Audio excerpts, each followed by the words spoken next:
नमस्कार दोस्तों, आपके अपने चैनल हमारे संस्कार में आपका बहुत बहुत स्वागत है। आज हम आपके लिए लेकर आए हैं बैसाख महात्म्य कथा अध्याय 3। लेकिन उससे पहले अगर आप चैनल पर नए हैं और अभी तक चैनल को सब्सक्राइब नहीं किया है तो आप सभी से हाथ जोड़कर निवेदन है, प्लीज़ हमारे चैनल को सब्सक्राइब करें, वीडियो को लाइक करें, ज़्यादा से ज़्यादा शेयर करें ताकि इन कथाओं के श्रवण का लाभ और लोगों को भी मिल सके। बेल आइकन को दबाना ना भूलें ताकि हमारी आगे आने वाली हर वीडियो की जानकारी आपको नोटिफिकेशन के जरिए मिल जाया करे। कमेंट्स बॉक्स में जय श्री कृष्ण हर हर महादेव लिखना ना भूलें। आपके ये छोटे छोटे से प्रयास हमारी बहुत मदद करते हैं, इसीलिए अपना सहयोग और प्यार हमें ऐसे ही प्रदान करते रहें। परमपिता परमेश्वर की कृपा आप सभी पर बनी रहे। जैसा कि आप सभी जानते हैं, बैसाख मास अत्यंत पवित्र माना गया है और यह विष्णु भगवान को प्रिय भी है। तो आज मंगलवार का दिन है, इसीलिए हम आपको एक अत्यंत रोचक और शिक्षाप्रद किस्सा सुनाने जा रहे हैं जो कि महाभारत से जुड़ा हुआ है। महाभारत के अनुसार युद्ध के दौरान अर्जुन के रथ पर स्वयं हनुमान जी विराजमान थे, जिस कारण से अर्जुन के रथ का कोई कुछ नहीं बिगाड़ पाया। लेकिन जब युद्ध समाप्त होने के बाद हनुमान जी रथ पर से चले गए तो उसके आगे क्या हुआ। महाभारत के अनुसार जब कौरव सेना का विनाश हो गया, यानी कि 100 के 100 कौरव मारे गए, तो दुर्योधन भागकर एक तालाब में छिप गया। पांडवों को जब इस बात का पता चला तो उन्होंने दुर्योधन को युद्ध के लिए ललकारा। दुर्योधन ललकार सुनकर तालाब से बाहर निकल आया और भीम ने उसे पराजित कर दिया। दुर्योधन को मरणासन अवस्था में छोड़कर पांडव अपने अपने रथों से कौरवों के शिविर में चले आए। तब भगवान श्री कृष्ण ने अर्जुन से पहले रथ से उतरने को कहा और अर्जुन के उतरने के बाद श्री कृष्ण स्वयं रथ से उतरे। श्री कृष्ण के उतरते ही अर्जुन के रथ पर बैठे हुए हनुमान जी वहां से उड़ गए, यानी कि अंतर्ध्यान हो गए। तभी देखते ही देखते अर्जुन का रथ भी जलकर खाक हो गया। यह देखकर अर्जुन ने श्री कृष्ण से इसका कारण पूछा कि हे माधव, ये ऐसा क्यों हुआ। तब श्री कृष्ण ने बताया कि ये रथ तो दिव्य अस्त्रों के वार से पहले ही जल चुका था, सिर्फ मेरे बैठे रहने के कारण ही अब तक यह भस्म नहीं हुआ था। जब तुम्हारा काम पूरा हो गया तभी मैंने इस रथ को छोड़ा, इसीलिए यह अभी भस्म हुआ है। वनवास के दौरान पांडव जब बद्रिकाश्रम में रह रहे थे तभी एक दिन वहां उड़ते हुए एक सहस्त्र दल कमल आ गया। द्रौपदी ने उसे उठा लिया और भीम से कहा, यह कमल बहुत ही सुंदर और सुगंधित है, मैं यह कमल धर्मराज युधिष्ठिर को भेंट करना चाहती हूँ। अगर आप मुझसे प्रेम करते हैं तो ऐसे बहुत से कमल मेरे लिए लेकर आइए। द्रौपदी के ऐसा कहने पर भीम उस दिशा की ओर चल दिए जिधर से वह कमल उड़कर आया था। भीम के चलने से बादलों के समान भीषण आवाज आती थी, क्योंकि वह बहुत बलशाली था, जिससे घबराकर उस स्थान पर रहने वाले पशु पक्षी अपना आश्रय यानी कि अपने घोंसले छोड़कर भागने लगे। गंधमादन पर्वत पर रहते थे हनुमान जी। कमल पुष्प की खोज में चलते चलते भीम एक केले के बगीचे में पहुंच गए और यह केले का बगीचा गंधमादन पर्वत की चोटी पर कई योजन लंबा चौड़ा था। भीम निसंकोच और निडर होकर उस बगीचे में घुस गए। इस बगीचे में भगवान श्री हनुमान जी रहते थे। उन्हें अपने भाई भीमसेन के वहां आने का पता लग चुका था। धर्म ग्रंथों के अनुसार जैसा कि उसमें वर्णित है, हनुमान जी पवन देवता के पुत्र हैं और भीम भी, इसीलिए ये दोनों भाई हैं। हनुमान जी ने सोचा कि यह मार्ग भीम के लिए उचित नहीं है। यह सोचकर उनकी रक्षा करने के विचार से वे केले के बगीचे में से होकर जाने वाले एक संकरे रास्ते पर उस रास्ते को रोक कर लेट गए। भीम को वे रोकना चाहते थे। भीम को बगीचे के संकरे रास्ते पर लेटे हुए वानर राज हनुमान दिखाई दिए।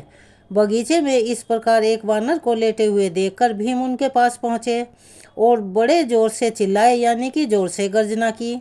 हनुमान जी ने अपनी आंखें खोलकर उपेक्षा पूर्वक भीम की ओर देखा और बड़े ही विनम्र स्वर में कहा कि भाई तुम कौन हो और यहाँ क्या कर रहे हो।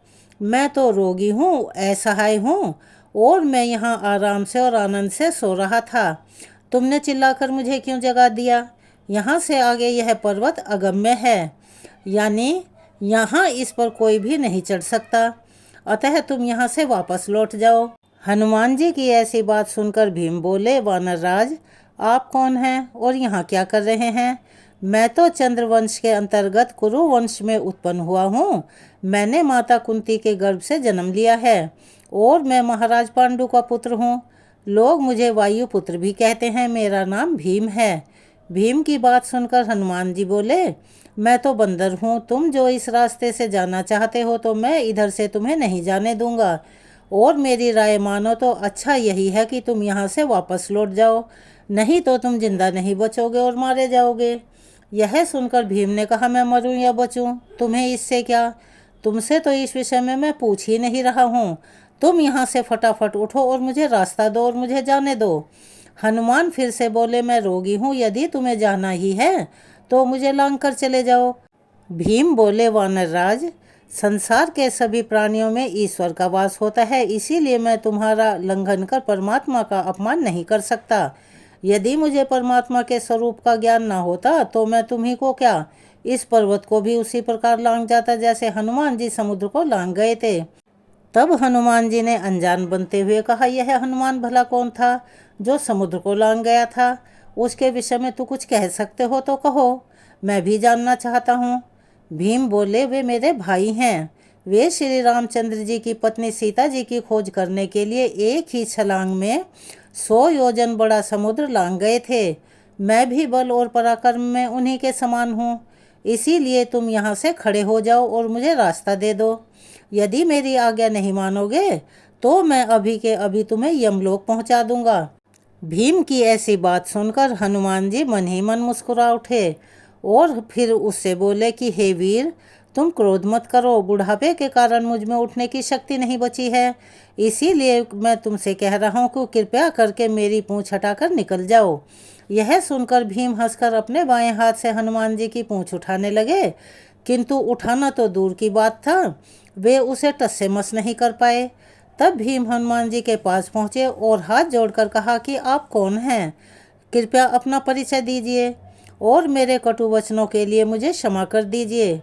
तब हनुमान जी ने अपना परिचय देते हुए कहा कि इस मार्ग में देवता रहते हैं, मनुष्यों के लिए यह मार्ग सुरक्षित नहीं है, इसीलिए मैंने तुम्हें रोका था। तुम जहाँ जाने के लिए आए हो वह सरोवर तो यहीं है।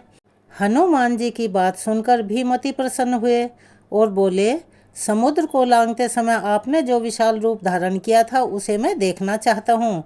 भीम के ऐसा कहने पर हनुमान जी ने भीम से कहा, तुम उस रूप को नहीं देख सकते और ना ही कोई अन्य पुरुष उसे देख सकता है।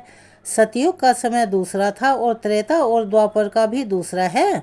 काल तो निरंतर क्षय करने वाला है, अब मेरा वह रूप है ही नहीं। तब भीमसेन ने कहा, आप मुझे युगों की संख्या और प्रत्येक युग के आचार, धर्म, अर्थ, काम के रहस्य, कर्म फल का स्वरूप तथा उत्पत्ति और विनाश के बारे में बतलाइए। भीम के आग्रह करने पर हनुमान जी ने उन्हें सतयुग, त्रेता युग, फिर द्वापर युग और अंत में कलयुग के बारे में बताया। जब हनुमान जी ने भीम को दिखाया अपना विशाल रूप तो भीम भौचक्के रह गए। हनुमान जी की बात सुनकर भीम बोले, आपके उस विशाल रूप को देखे बिना मैं यहाँ से नहीं जाने वाला। यदि आपकी मेरे ऊपर कृपा है तो मुझे उस रूप के दर्शन दे दीजिए। भीम के इस प्रकार कहने पर हनुमान जी ने अपना विशाल रूप दिखलाया जो उन्होंने समुद्र को लांघते समय धारण किया था। भीमसेन हनुमान जी का यह रूप देखकर आश्चर्यचकित हो उठे। इसके बाद हनुमान जी अपने मूल स्वरूप में आ गए और उन्होंने भीम को अपने गले से लगा लिया। इससे तुरंत ही भीम की सारी थकावट दूर हो गई और सब प्रकार की अनुकूलता का अनुभव होने लगा। गले लगाने के बाद हनुमान जी ने भीम से कहा कि भाई होने के नाते मैं तुम्हारा भला ही करूँगा। जिस समय तुम शत्रु सेना में घुसकर सिंहनाद करोगे उस समय मैं अपने शब्दों से तुम्हारी गर्जना को बढ़ा दूंगा तथा अर्जुन के रथ की ध्वजा पर बैठा हुआ ऐसी भीषण गर्जना करूंगा जिससे शत्रुओं के प्राण सूख जाएंगे और तुम उन्हें आसानी से मार सकोगे। ऐसा कहकर हनुमान जी ने भीमसेन को मार्ग दिखाया और वहां से अंतर्ध्यान हो गए। चलिए एक बार मेरे साथ प्यार से बोलिए, बजरंग बली हनुमान की जय। अब हम आपको सुनाने जा रहे हैं वैशाख महात्म्य का आगे का वृतांत। यदि कोई व्यक्ति किसी श्रेष्ठ ब्राह्मण को चारपाई दान करे, जिस पर वह सुखपूर्वक लेटकर शीतल वायु का आनंद ले सके, तो उस व्यक्ति के शरीर की सभी व्याधियां, सभी रोग, सभी कष्ट दूर हो जाते हैं, जो कि धर्म प्राप्ति का सरल साधन है। इसे देने से वह सभी कष्टों से मुक्त हो जाता है और पापों से भी मुक्त हो जाता है। यह अखंड आनंद की स्थिति को प्राप्त करता है, जिसे प्राप्त करना योगियों के लिए भी बहुत दुर्लभ है। हे मनुष्यों, वैशाख मास में सूर्य की गर्मी से थके हुए और व्याकुल ब्राह्मणों को या जो भी पथिक हैं उनको उनकी थकावट दूर करने वाला उत्तम शयन उपवास देकर मनुष्य इस संसार में जन्म, मृत्यु, बुढ़ापे आदि से कभी भी दुर्बलता महसूस नहीं करता, यानी कि वो कमज़ोर नहीं होता। हे राजन, यदि कोई ब्राह्मण खाट स्वीकार कर ले और जीवन भर उस पर लेटे, तो दानकर्ता के जाने अनजाने में किए गए सभी प्रकार के पाप अग्नि में पड़े हुए कपूर के समान नष्ट हो जाते हैं। यदि ब्राह्मण उस पर लेटे तो वह मनुष्य निश्चय ही ब्रह्मलीन हो जाता है। यदि कोई व्यक्ति हरि को प्रिय वैशाख मास में अन्न और वस्त्र दान करता है, जबकि अन्नदान को महादान कहा गया है, तो वह उसी जन्म में सभी प्रकार के सांसारिक सुखों से संपन्न हो जाता है। वह अपने परिवार सहित निश्चित रूप से रोग आदि से मुक्त रहता है। उसे दीर्घायु, उत्तम स्वास्थ्य, यश और बल की प्राप्ति होती है। 100 पीढ़ियों तक उसके परिवार में कोई अधर्मी व्यक्ति जन्म नहीं लेता। वह सभी सांसारिक सुखों को भोग कर मरता है, सभी पापों से मुक्त होकर मोक्ष प्राप्त करता है। यदि कोई व्यक्ति वेदों के पारंगत किसी श्रेष्ठ ब्राह्मण को एक तकिया दे, जिसके बिना कोई भी व्यक्ति कहीं भी सुखपूर्वक नहीं सो पाता, तो वह सबका पालनहार बनकर पृथ्वी पर राज्य करता है। वह बार बार सभी सुखों का भोग करेगा और सदाचार में लीन रहेगा। हे राजन, वह 7 जन्मों तक सर्व विजयी रहेगा। तत्पश्चात वह 7 पीढ़ियों तक अपने परिवार के सदस्यों के साथ ब्रह्मलोक में जाने के योग्य हो जाता है। यदि कोई व्यक्ति घास की चटाई या किसी अन्य प्रकार की चटाई दान करता है, तो भगवान विष्णु स्वयं उस पर लेट जाते हैं। परमेश्वर वहीं रहते हैं। जिस प्रकार पानी में भीगा हुआ ऊन पानी से नहीं टूटता या उखड़ता नहीं है, उसी प्रकार सांसारिक संसार में रहने वाला व्यक्ति भी सांसारिक जीवन में नहीं बनता। चटाई देने वाला व्यक्ति उस पर बैठकर या लेटकर हर तरह से सुखी रहता है। यदि कोई व्यक्ति किसी को आश्रय दे, जैसे कि कोई धर्मशाला बनवा दे या सराय बनवा दे और लेटने के लिए चटाई और कंबल दे दे, तो वह इतने से ही मुक्ति पा जाता है।